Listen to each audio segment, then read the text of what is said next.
Thyristor is a family of semiconductor devices, i.e. SCR, Trioc, PUD, RCT, GTO, etc. The oldest member of this thyristor family is SCR, silicon-controlled rectifier. Due to the vast use, the word thyristor has become synonymous with it, and hence, the term thyristor is used for SCR. Compared to transistors, thyristors have lower on-state conduction losses and higher power handling capability. On the other hand, transistors generally have superior switching performances in terms of faster switching speed and lower switching losses. Consider the following circuit and observe the switch. Thyristor is just like this switch before the gate signal is applied. When a triggering signal is applied, the switch turns on and current starts to flow.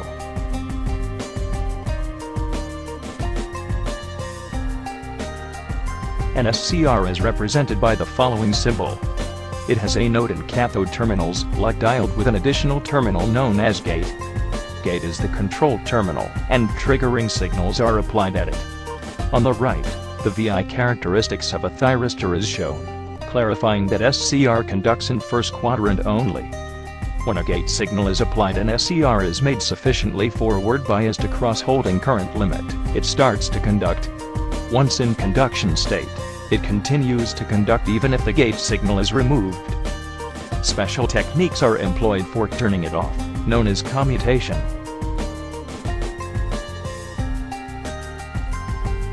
Let us now learn the working of thyristor by considering its internal structure.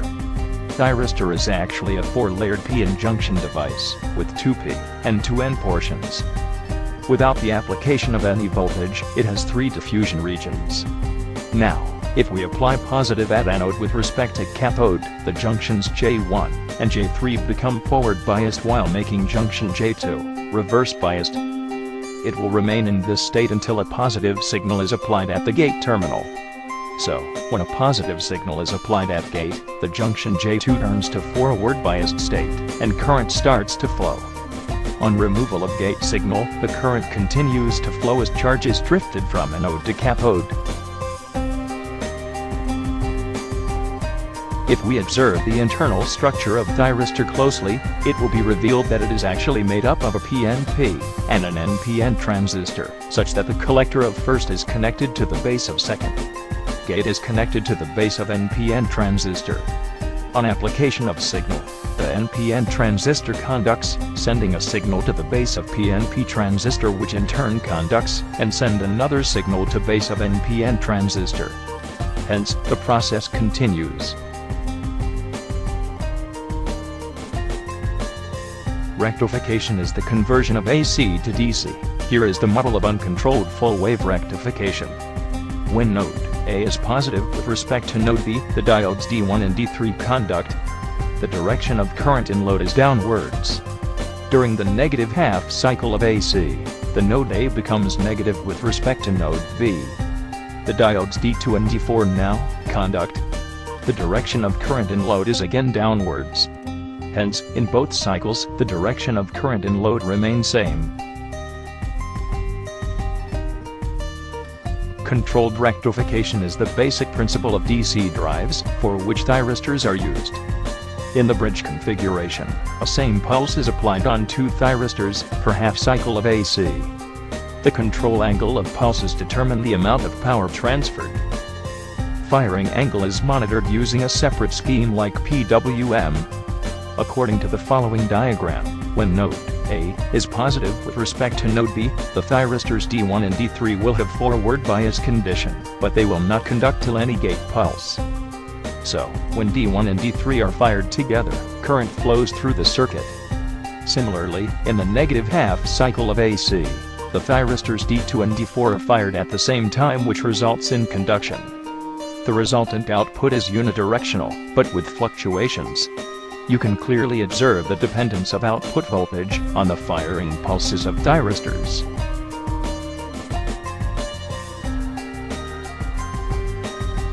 This is the basic simulation of a DC drive in which closed-loop speed control with intercurrent loop and field weakening has been shown.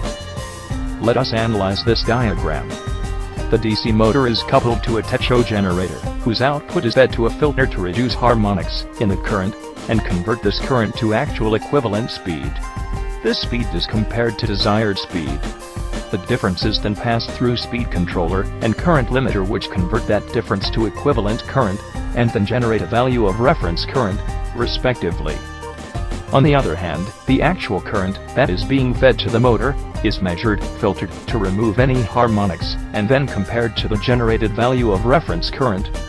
Now, this difference is passed through a current controller, which specifies the firing angle according to the difference and send a signal to the firing circuit. From here, pulses are applied to the controlled rectifiers at calculated intervals. In this way, we control the amount of power applied to the armature of motor, and hence control its speed. Below the base speed, the motor speed is controlled via inner current loop, while above the base speed, the same is controlled using the field weakening. For the field control, first, the EMF generated by motor is calculated. Now this value is compared with the reference EMF that should be generated by the motor according to the specified speed. The difference is then fed to field controller, actually a current controller, which specifies the firing angle for field rectifiers. Hence, the power supply to field is controlled. At Tetra Pak Lahore, Eurotherm DC drives are being used, which work on the same above-mentioned procedure.